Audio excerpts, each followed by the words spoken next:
¿Qué tal? Muy buenas noches, bienvenidos a Minuto 1, la pantalla de C5N.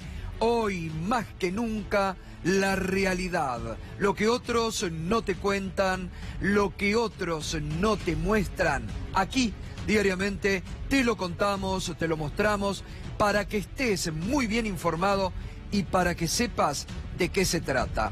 El ilusionista, porque hoy el presidente Macri, que dio una conferencia de prensa con sabor a muy poco en la Quinta de Olivos, y vuelven todo para el año próximo, como marca ahí si tuviera la bola de cristal el presidente, diciendo que el 2019 va a ser bárbaro para los argentinos, contrario a todos los pronósticos, incluso los del Fondo Monetario Internacional, que están marcando un crecimiento muy pobre para el 2019. La verdad que si el gobierno pretendía relanzar un discurso político, un relato político con esta conferencia de prensa, se quedó en la nada, porque aún el gobierno no puede recuperar las expectativas. La verdad que dejó sabor a poco, muy pobre el contenido de lo expresado por el presidente Mauricio Macri. Otra vez, reitero, todo puesto en el 2019. Otra vez, como había sido lo del segundo semestre, las lluvias de inversión, todo es promesa, porque hoy el presidente Mauricio Macri al menos admitió que la inflación no la ha podido controlar, que subestimó el problema y que era muy difícil y no era todo lo fácil como prometió en la campaña presidencial.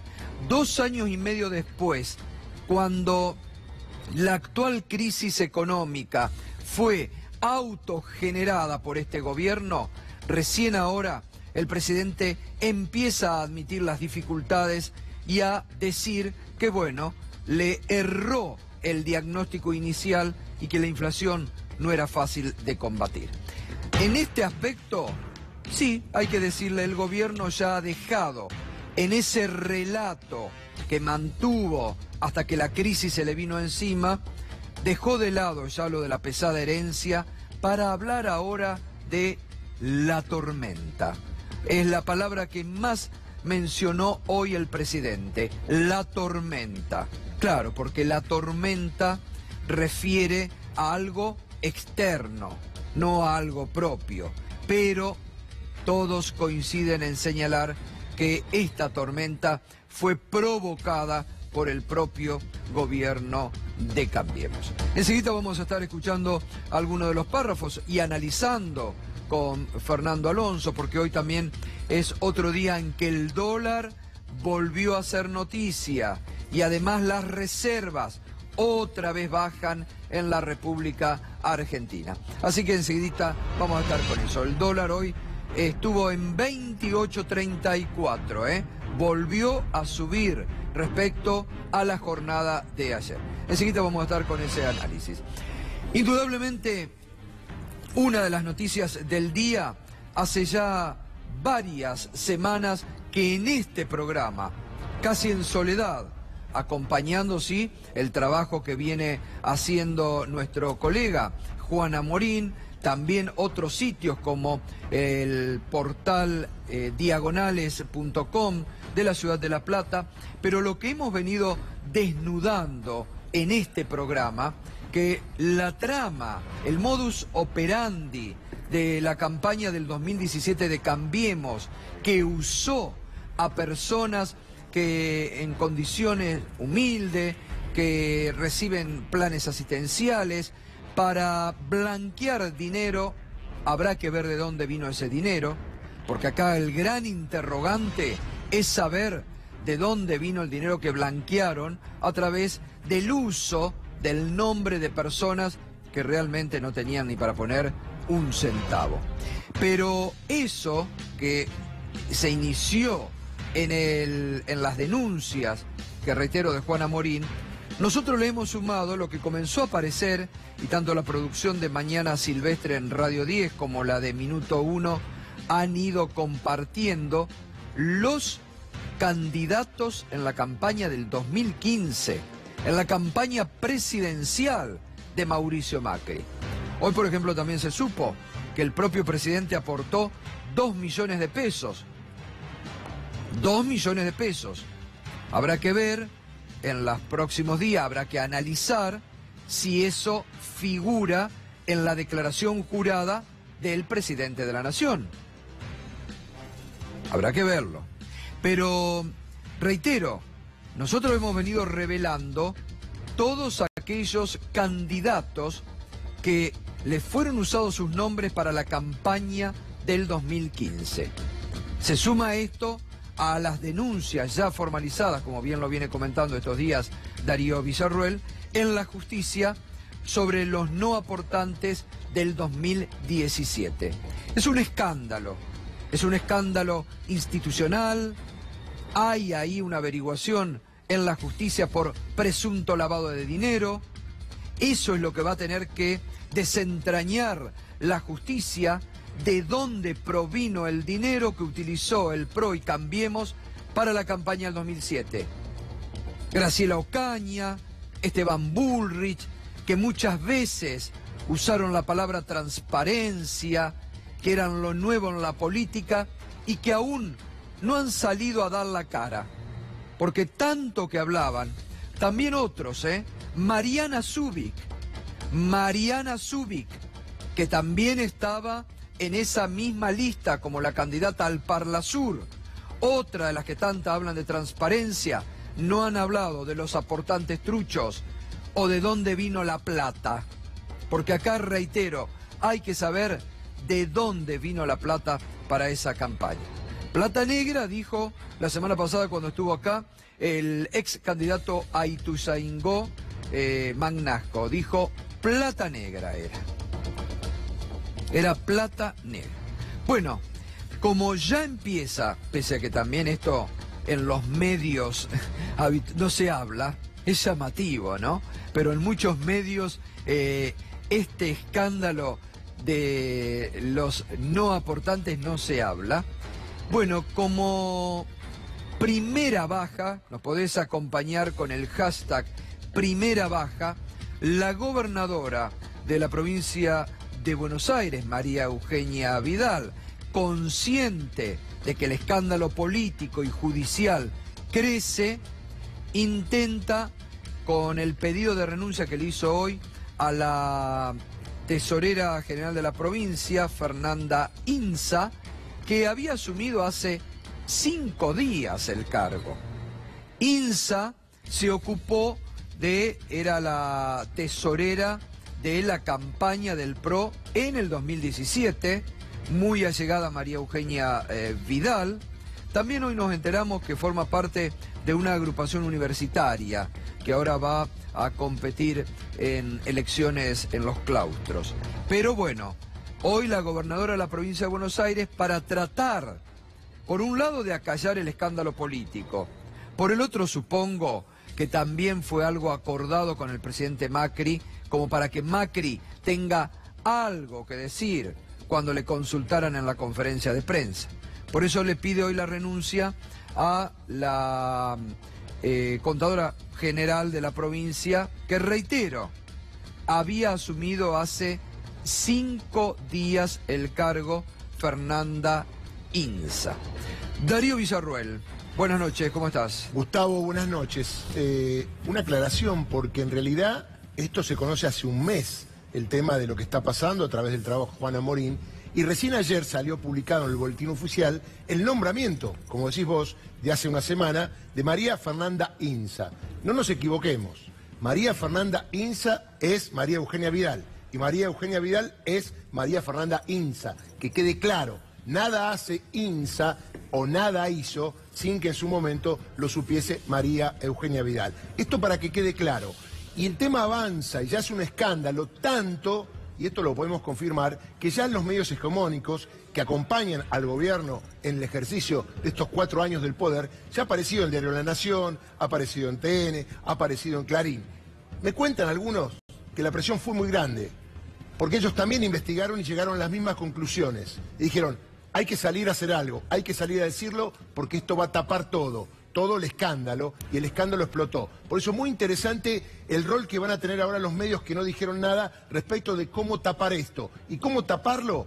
Con la presunta modificación de la ley de financiamiento de los partidos políticos. La verdad que en el reglamento que corroboró esa ley, en su artículo 10, está claro cómo se hacen los depósitos de las personas que quieran depositar. Tarjeta de crédito, sistema bancario, está muy claro, no hay nada que modificar. Si quieren será para el futuro, pero el delito se ha cometido, si es que se cometió, con esta ley y con el reglamento de esta ley que estaba en vigencia en 2015 y también en 2017. ¿no? Ahora, Gustavo, sí, proponen que todos los aportes sean bancarizados. En esta campaña, 40 millones de pesos entraron en efectivo en las cuentas de PRO. Bueno, 40 millones de pesos. Eso es lo más llamativo. Por eso yo recalco tanto y recalcaba recién en que hay que saber el origen. Porque lo más llamativo es que era dinero en efectivo. Plata negra, dijo acá el ex candidato en Ituzaingó, que sabía al dedillo todos los tejes y manejes.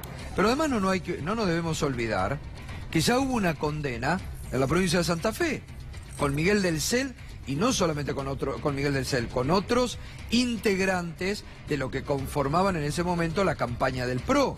Es decir, hubo ya una condena en este sentido sobre los aportantes y que no pudieron justificar de dónde venía ese dinero. Además, Gustavo, perdón, con la ley de financiamiento, es decir, se aplicó la ley correctamente con Miguel del Cel. ¿Y cuál es la diferencia con este caso? Que en aquel momento, Fernando, no se justificaba quién había puesto. Estaba la plata y no decía quién la había puesto, pero como era para beneficiar a Miguel del Cel, se condenó a Miguel del Cel y a los que estuvieron alrededor de hacerle la campaña. Acá es más grave. Creo que se asustaron por aquí. Vamos a poner nombre y apellido, así no hay sospecha. Le pusieron nombre y apellido, pero un error. No consultaron a la gente y algunos se le hicieron de prepo, porque hay candidatos que obviamente uno se le preguntaba, che, te vamos a poner como aportante, ¿lo podés poner? Sí, a lo mejor decía que sí, y ahí quedaba todo. Pero los que son trabajadores o gente de los planes sociales, a eso no le preguntaron absolutamente nada. Y un dato importante, alguien firmó la planilla. Claro. De los aportes. Es que también está mal si le preguntaron y dijo que sí. Porque si le preguntaron y dijo que sí, estaban blanqueando plata. Sí. Digo, ¿hubo plata negra o hubo un financiamiento que no se supo el origen para la campaña de Cambridge Analytica? Y hay financiamiento que no se sabe el origen para las campañas políticas del PRO. Debe haber un nexo entre los que financiaron las campañas sucias de Cambridge Analytica y los que financiaron las campañas políticas de PRO. Estoy seguro que algún nexo tiene que haber. Bueno, ahora continuamos. La gobernadora María Eugenia Vidal de esta forma hacía el anuncio sobre el pedido de renuncia a Fernanda Inza.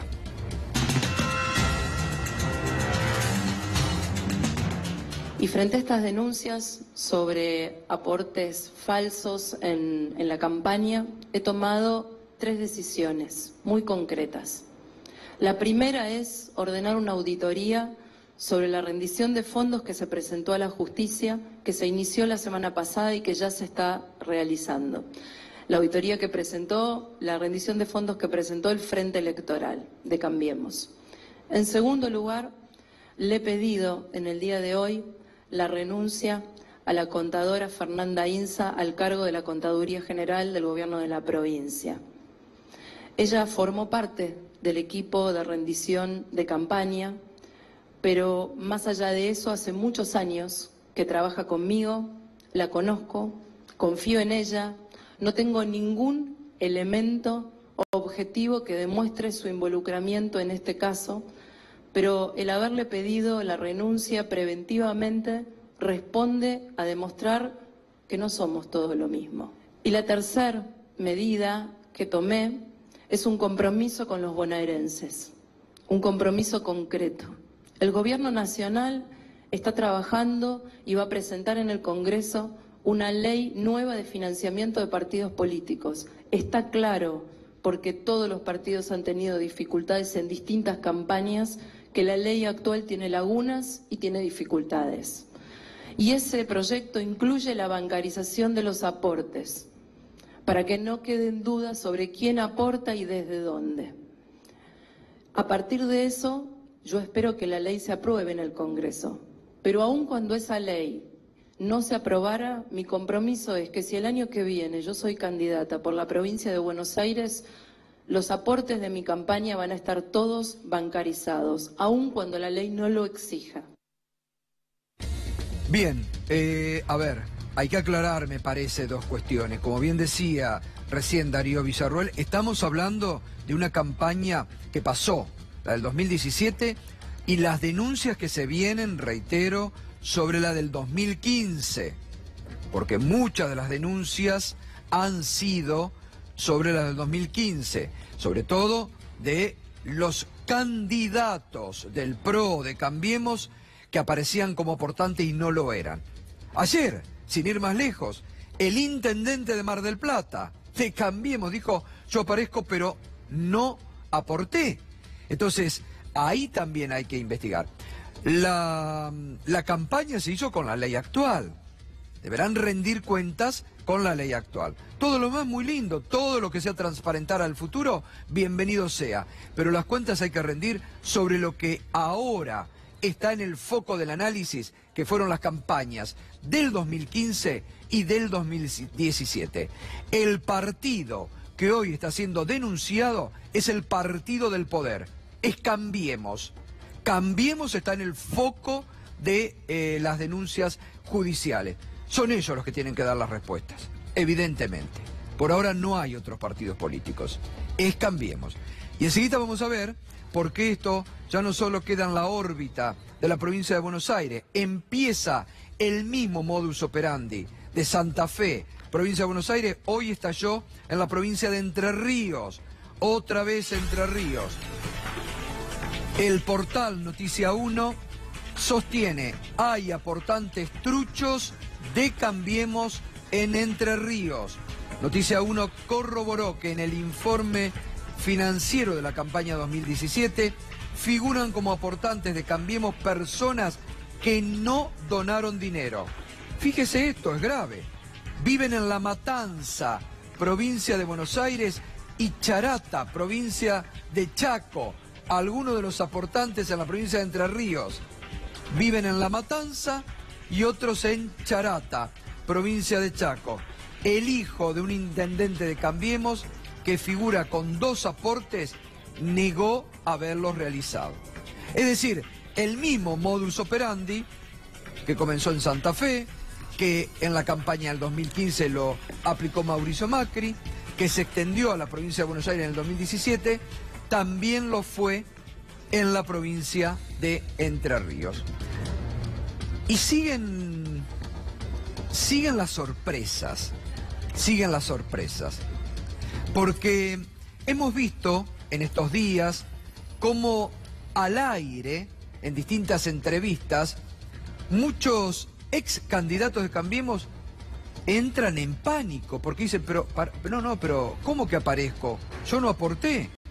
El otro día lo veíamos con el titular de Guatre, Ramón Ayala, que después trató de arreglarle y dijo, me acordé que había ido a una cena, y en la cena pagué 5.000 pesos. Hoy fíjese lo que ocurrió en el diálogo que Juan Amorín, en la radio donde él trabaja, tuvo con Juan D'Amico, ex candidato a intendente en Punta Indio, esta persona que estamos viendo justamente en imágenes, que actualmente es director del RENADER. Escuche el diálogo que se dio. Todavía a mí nadie me comunicó ni me notificó por parte de la justicia, que es quien se tiene que emitir, para ver cómo es que esto se va a desarrollar justamente en ese ámbito, por lo cual no tengo otra cosa más que decir que lo que dijo la gobernadora María Eugenia Vidal. Nunca participé de una campaña tan transparente como la de Cambiemos y la del PRO. Figura en los registros informados por Cambiemos ante la Cámara Electoral, no es algo que surge de un informe periodístico, digamos, es lo que informa Cambiemos ante la Cámara, que vos aportaste 50.000 y que toda la lista de Punta Indio, con los concejales a la cabeza, aportaron 38.000. Perfecto. Eso tiene que estar en manos de la justicia y yo voy a hacer lo que tenga que hacer cuando sea notificado formalmente y tenga que, llegado el caso, hacer algún tipo de declaración. ¿Pero hiciste esos aportes o no? Porque es bueno no voy a hacer más que repetir, ¿no es cierto?, lo que institucionalmente y como corresponde, ¿no es cierto?, en una organización partidaria, lo que dijo la autoridad de la provincia de Buenos Aires, que estamos a disposición de la justicia. Eso es todo lo que tengo para decir. ¿Pero vos hiciste esos aportes o no? Mirá, aportes de campaña, sí, por supuesto, en todas las campañas nosotros hacemos aportes de campaña, tanto, ¿no es cierto?, formales como informales. Vos viste que en la campaña, esto lo saben los candidatos, uno deja de lado hasta la familia, pone, ¿no es cierto?, esfuerzos que no tienen que ver solamente hasta con lo monetario, pero sí, por supuesto, ¿cómo no vamos a hacer aportes? Hemos dejado hasta el cuero en las campañas para poder llegar al gobierno. ¿De cuánto fue el aporte formal que hiciste? No tengo registro de eso, tendría que fijarme en la formalidad de la cuestión, en las autoridades partidarias de Punta Indio, que cambiaron, por supuesto. ¿Declaraste en tu declaración jurada estos aportes que hiciste en 2015?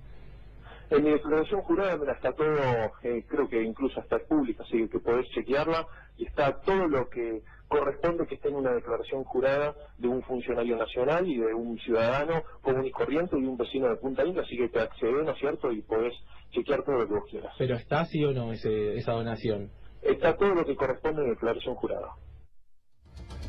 Bueno, una vez que terminó este diálogo, nuestro colega Juan Amorín en su cuenta de Twitter puso: urgente.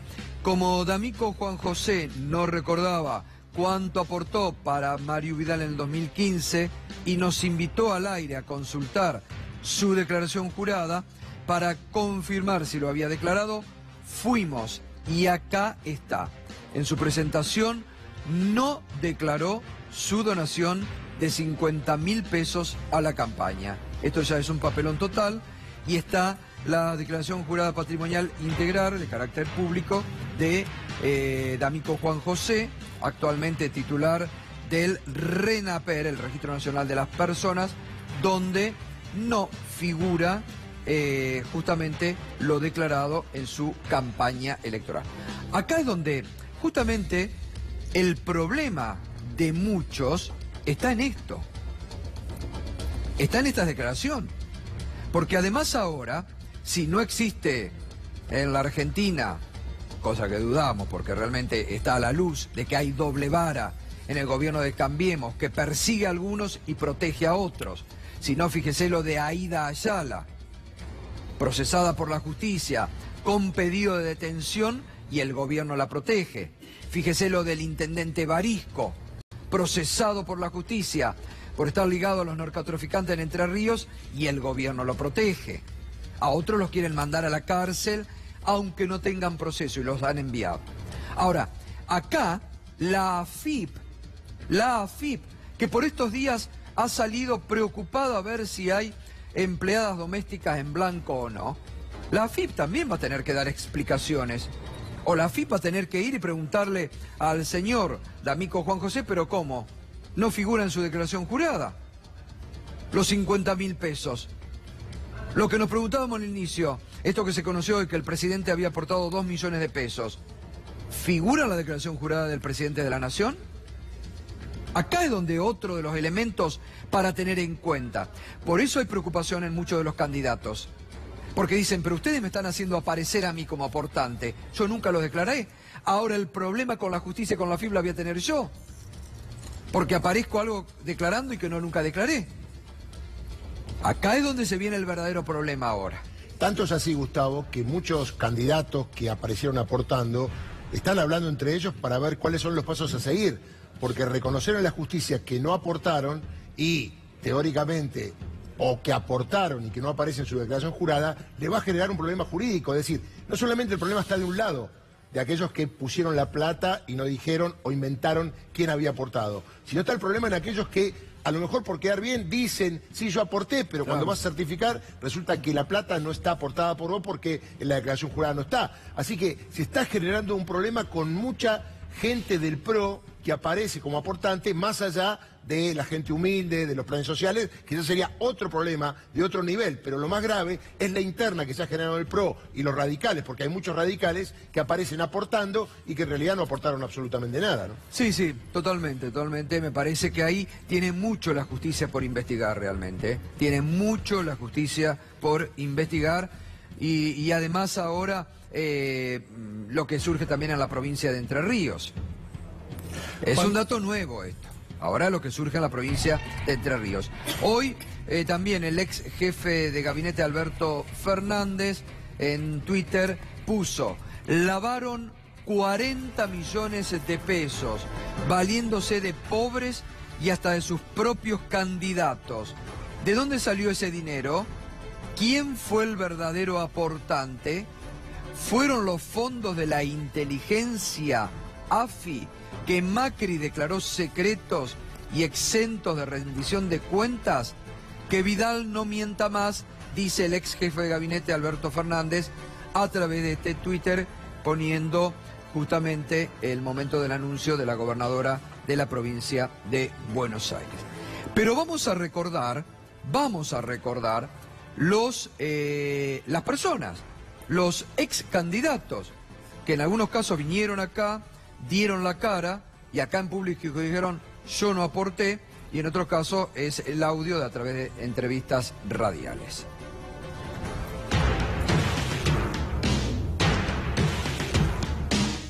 No somos todos iguales. Esa es la respuesta. La diferencia, si me permitís, María Eugenia, es que mientras unos se financiaron con el narcotráfico, con la efedrina, nosotros tenemos otra conducta y otra historia.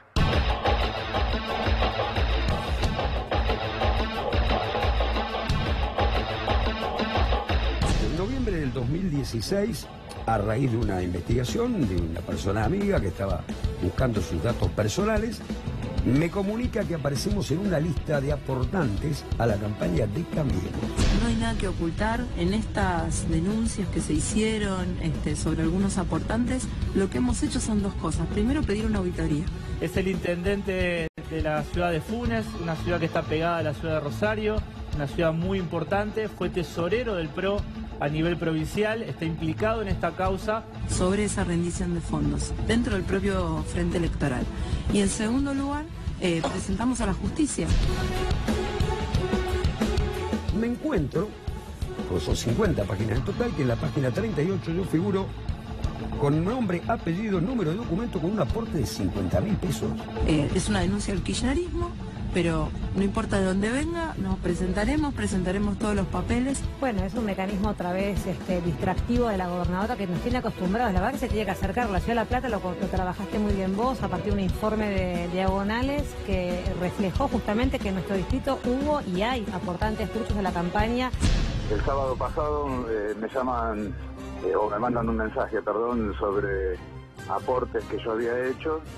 Y me empiezan, conocidos míos, y me empiezan a pasar listas donde figurábamos como aportantes, listas que además provenían de la Cámara Nacional Electoral, o sea, de información oficial. Ayer el Senado de la provincia aprueba un pliego de 3 candidatos a ocupar la Contaduría General de la Gobernación, y entre ellos está María Fernanda Inza, contadora pública, que es la tesorera del Frente Cambiemos Buenos Aires, es la responsable de esta gran o mega operación de lavado de dinero y de financiamiento de esta campaña. Y lo que es más importante, la ley de financiamiento de partidos políticos tiene lagunas, tiene deficiencias. Por eso creemos que lo mejor es que haya una nueva ley que contemple que los aportes sean bancarizados. Así no queda ninguna duda sobre quién aportó y quién no aportó.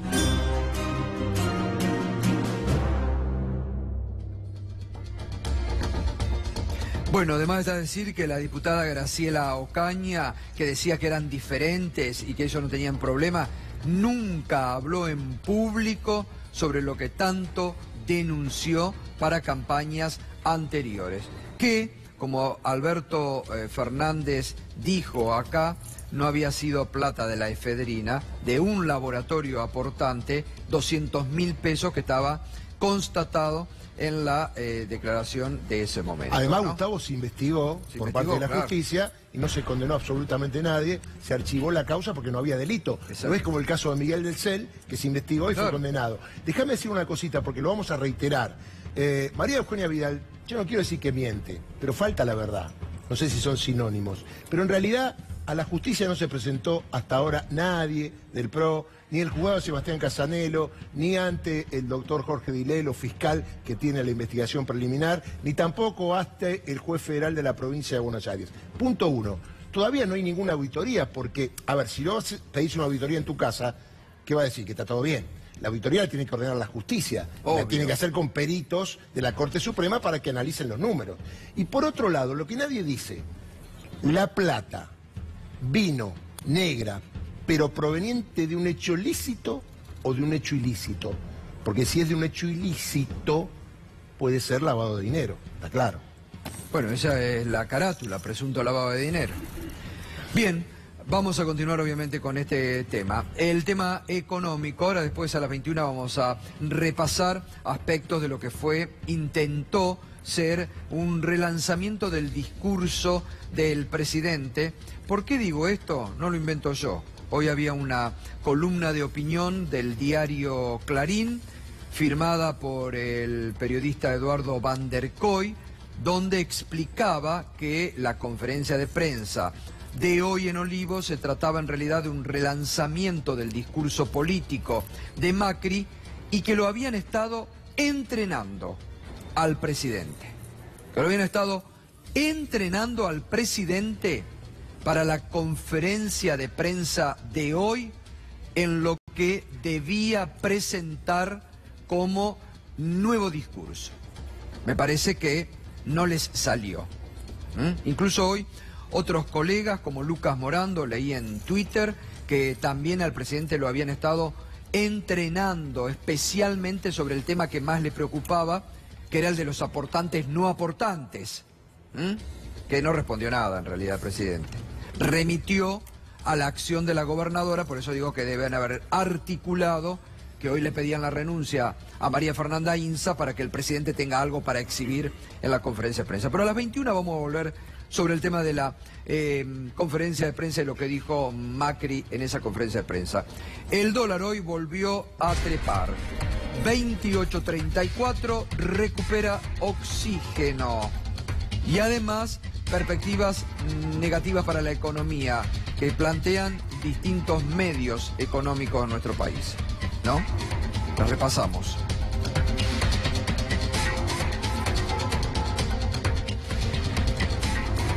El Cronista alarma en el gobierno, la economía caería hasta 3% en el segundo trimestre.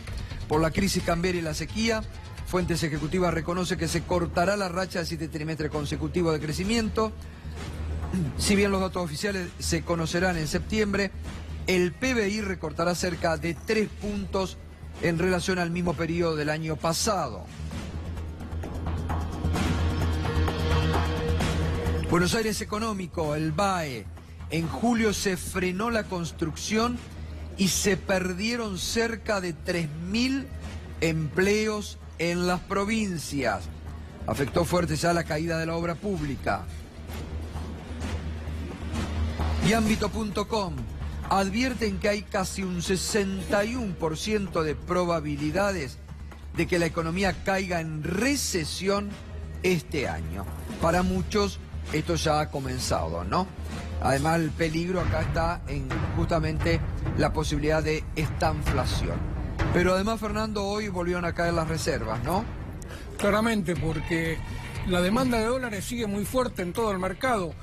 El gobierno vende todos los días 100 millones de dólares a través del Banco Central, son 100 millones del crédito que recibió del FMI, y no alcanza a abastecer toda la demanda. Es pequeña, es goteo, es de pequeños ahorristas, de medianos, de fondos que se van, pero la sangría sigue y sigue muy fuerte. Hoy cayeron de los 60.000 millones, un piso que había logrado superar después del acuerdo con el fondo cuando ingresaron los 7.500 millones y logró restablecer las reservas.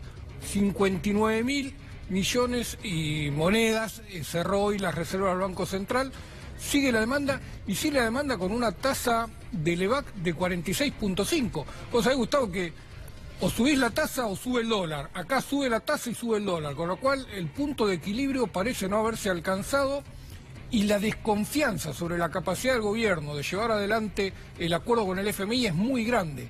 Si uno mira cómo sube el dólar pese a la tasa de 46.5% de Levac, la señal que está dando es no confiamos en que el gobierno pueda lograr cumplir el acuerdo con el FMI y va a ser necesario pasar por otra crisis como la que se vivió desde el 24 de abril cuando empezaron a salir los fondos internacionales y se llevaron puesto al presidente del Banco Central.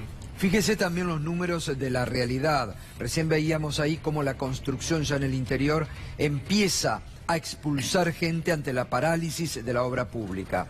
Bueno, registros lamentablemente de desempleos hay todos los días y aquí lo seguimos. Fíjese, hoy se conocieron estos datos de una crisis laboral profunda también ya, ¿eh? Página 12, orden de retirada para un holding frigorífico. A contramano de las expectativas del gobierno, los capitales extranjeros no solo no invierten, sino que se retiran. El holding brasileño BRF, afectado por casos de corrupción en su país, avanza en su proceso de desinversión en la Argentina. Y el VAE económico, con importaciones que crecen 50%, ya cerraron 70 fábricas de marroquinería. En los últimos 2 años, cerca de 3.000 personas se quedaron sin empleo.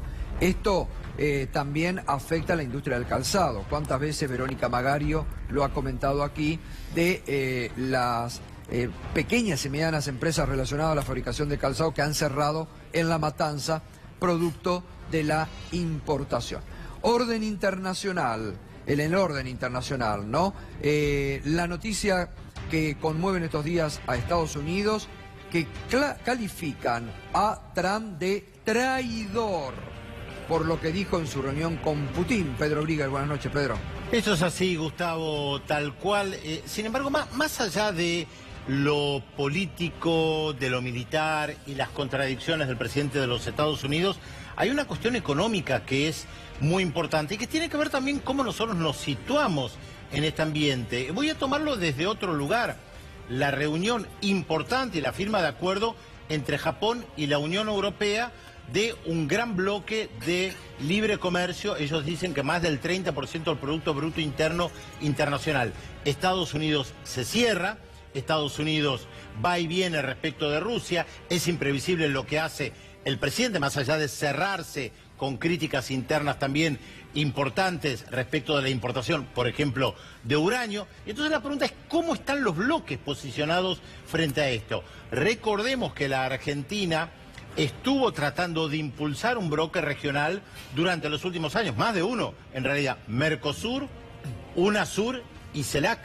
Los 3 bloques están agonizando o prácticamente muertos, especialmente UNASUR. No está muerto, porque no está destruido el bloque, pero los bloques permiten que uno pueda contener cimbronazos que se dan a nivel internacional. Por eso inmediatamente Japón dice, tenemos problemas con Estados Unidos, vamos con la Unión Europea.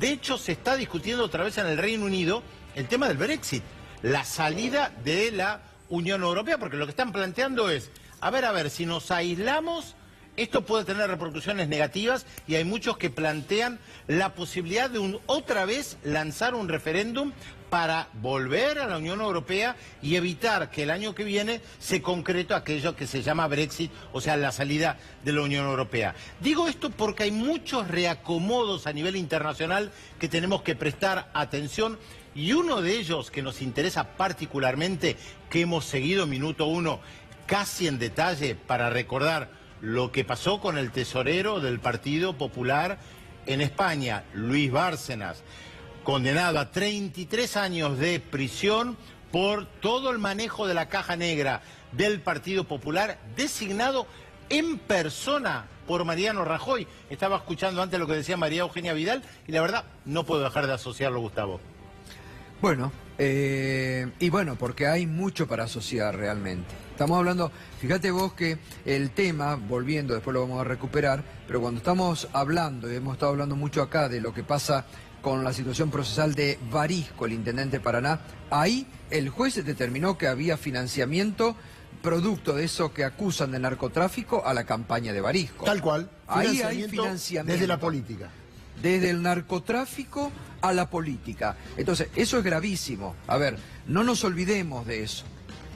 Ahí el juez constata que hubo financiamiento de personas acusadas de narcotráfico hacia la política, incluso con el compromiso que después se dio de que a la gente de Celi le iban a dar cargos para manejar en la municipalidad, que eso se dio. Es importante lo que decís porque ahora se había comprobado que había jueces vinculados al narcotráfico, la policía vinculada al narcotráfico, Claro. malos policías, gendarmería vinculada a la mala gendarmería, pero nunca políticos. Exacto. Este es el nivel político que está firmado por un juez en un autoprocesamiento que está vinculado con el narcotráfico y que contó con gente del narcotráfico para su campaña. Y hoy lo que hace la gobernadora de la provincia de Buenos Aires con una decisión política de echar a una persona que hace 5 días le había tomado juramento, es también admitir lo que está ocurriendo, por eso toma esa decisión política. Nadie echa a nadie porque sí, puertas adentro no está admitiendo de que realmente hubo maniobras porque las conocen de estas truchadas que se hicieron.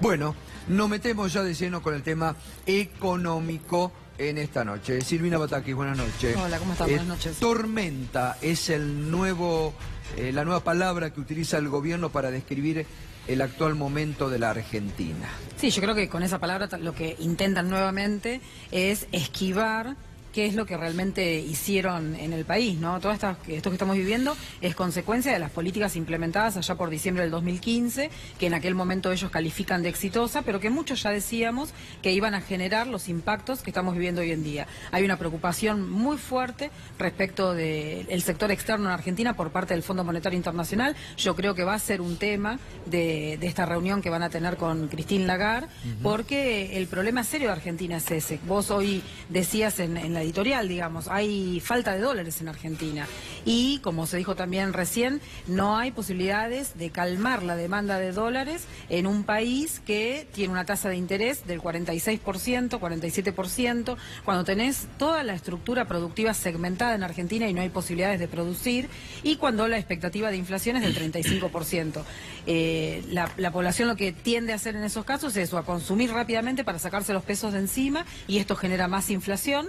Y también tenemos que decir que la inflación acumulada de este gobierno es del 112%, Claro. cuando tenían una meta de inflación para los 4 años del 50%, ¿no? Entonces, ¿Y ya estamos? en 112% desde diciembre del año pasado. Bueno, De- hoy de al menos el 2000 presidente del admitió 2015. que no era fácil, ¿no? Lo que él siempre decía que iba a ser muy fácil dominar la inflación, hoy admitió que no era fácil. Sí, lo que pasa es que al no reconocer cuáles son las causas de esta crisis que estamos viviendo, es muy difícil que ellos mismos puedan encontrar las salidas, y tampoco quieren escuchar las soluciones que se proponen desde otro lado, porque claramente nuestro problema es el sector externo y es algo sobre lo que ellos no quieren avanzar.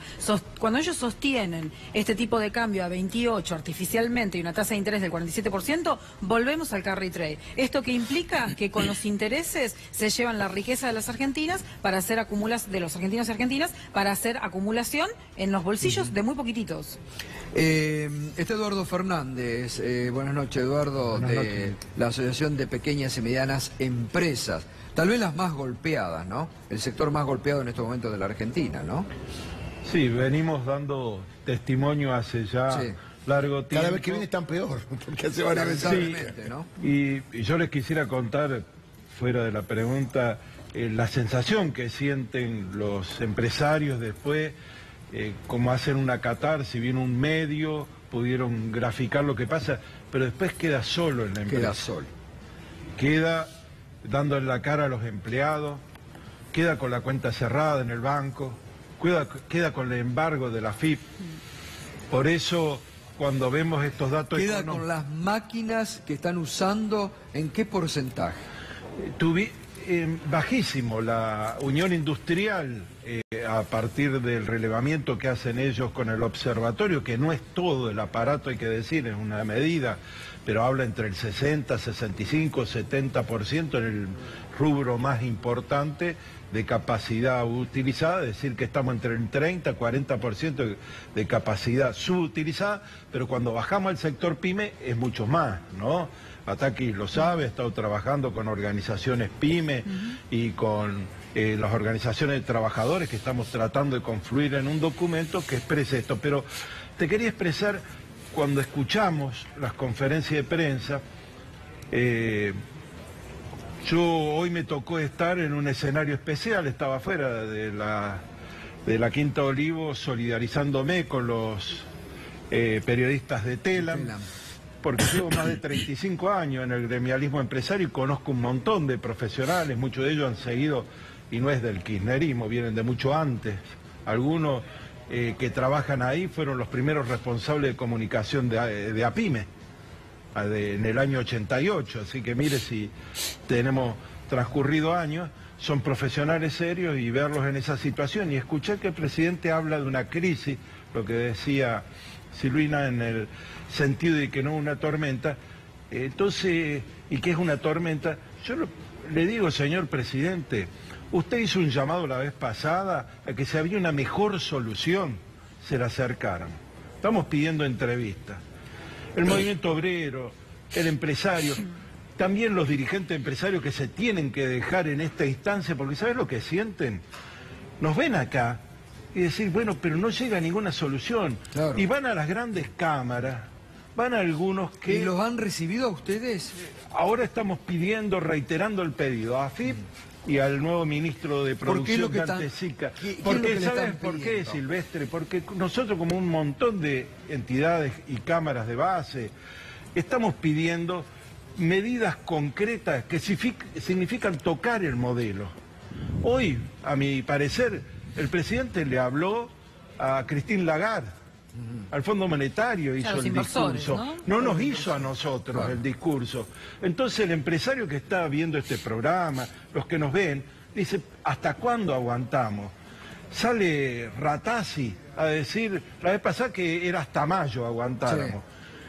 Sale en mi provincia, usted sabe, de Córdoba, salió la diputada Carrió a hablar con empresarios PYME y me había invitado, por supuesto, no fui, además porque la conozco personalmente, y le dijo a los empresarios que era una tormenta, el mismo discurso, se están fundiendo, están cerrando frigoríficos, el presidente dice que vamos a incrementar los frigoríficos, usted leía recién, DRF, sí. Avex, es de la provincia de Córdoba, una de las plantas, en Río Cuarto, fue hecha con promoción industrial, con plata nuestra, que no le dan a las pymes, sostenido por un gobierno provincial que va a ser el principal apoyo para que se logre a lo mejor la aprobación del presupuesto. Estamos además preocupados.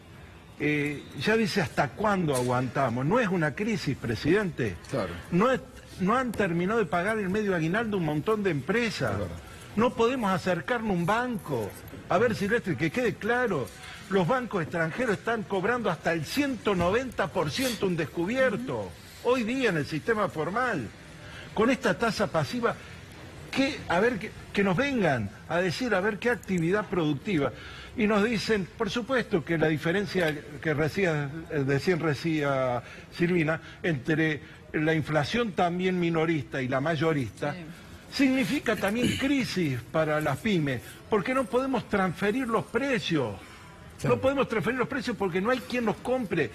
Salgan de los despachos, vean las avenidas cómo están.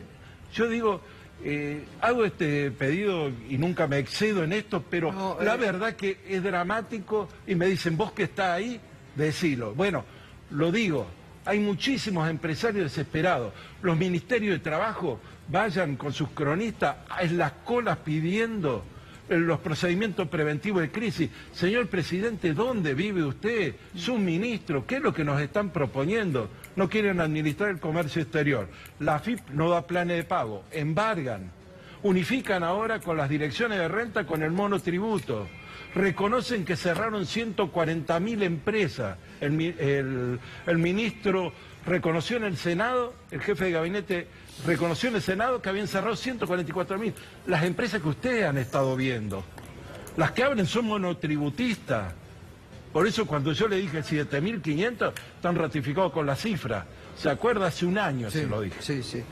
No, la verdad, lo dejé hablar porque noto que usted hablaba de dramatismo. Noto que hay una desesperación en sus palabras y una carga de todo lo que representa de sus Si no, pares, escucho todos los días a nuestros asociados, a los presidentes, y no hay una reacción conducente. Claro. Hay algunos dirigentes empresarios que están cuidando más su entidad y sus recursos que el futuro de las pymes, y eso hay que decirlo también. ¿Y usted cómo se siente, por ejemplo, cuando el presidente les dice al campo, no le vamos a tocar las retenciones, el campo protesta y a ustedes ni los atienden, que son motor de muchas economías regionales, ni los atienden, y muchas de sus empresas están cerrando? Esas diferencias que hace el gobierno, ¿cómo las toman? Es a favor de los más grandes, los formadores de precios siguen condicionándonos en todas las formas.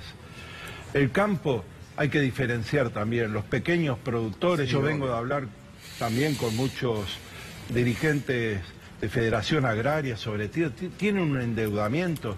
Ahora los va a productores estar, tamberos. Bueno, ahora con nosotros, en el próximo bloque, va a haber una tambera aquí con nosotros. Entonces, va a haber no una es el tambera para problema reflejar eso. del campo, la industria, porque el comercio también anda mal. Claro. Sí, sí. Los servicios, ¿sabe la cantidad de profesionales que están cerrando su estudio porque no pueden mantener los costos fijos también? Los alquileres. Visiten y recorran las avenidas. Y sí, están vacías. Es decir, es mucho más fácil que las estadísticas que dibujan. Muchas las dibujan y lo reconocen cuando ya ha pasado. ¿Qué es lo que le estamos diciendo? El problema de las pymes no es un problema corporativo de lástima. El problema del futuro del país es la democracia económica y es el empleo. Tiene que decidir qué modelo de país el sector político sobre todo se decida a transitar, ¿no? Bueno, Eduardo, le agradezco. No, por favor, disculpe. Espero que... No, por favor. Esto también muchas veces sirve como una especie de catarsis necesaria que tienen que hacer, y esperemos. El otro día vino el intendente de Ramallo, acá, estaba sentado aquí, a quejarse que tenía inversiones importantísimas para su ciudad, que se las estaban trabando, y por suerte, el haber estado en este programa le destrabó inmediatamente esas inversiones para una ciudad de Ramallo que las está necesitando. Ojalá... El ministro Dante Sica nos reciba, escuche también a los trabajadores y a los empresarios nacionales que no queremos el beneficio personal. Exacto. Queremos vivir en un país distinto. Bien. Silvina, te quedas. Ahora seguimos con Silvina Batakis. Está Jorge Elbaum, porque a 24 años del atentado a la AMIA hay muchas cosas para decir también de lo que se ha ocultado, no de los discursos que escuchamos hoy que tienen un tinte político y una intencionalidad política. Y muchos de esos discursos no buscan la verdad.